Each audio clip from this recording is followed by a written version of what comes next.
มันก็ยังพูดแต่ก่อนว่ามันจะเอาสูตรกรรมไปอยู่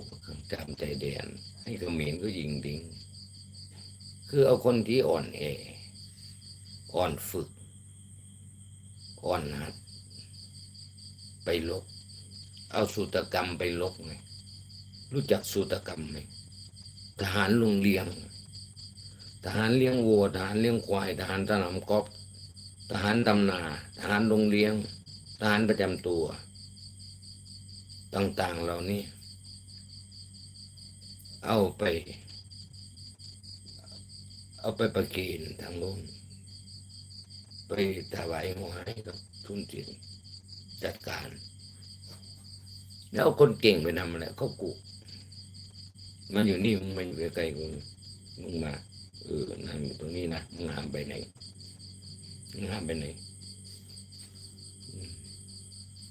เอาไอ้นู่นไปนู่นโรงเรียนออกไปนู่น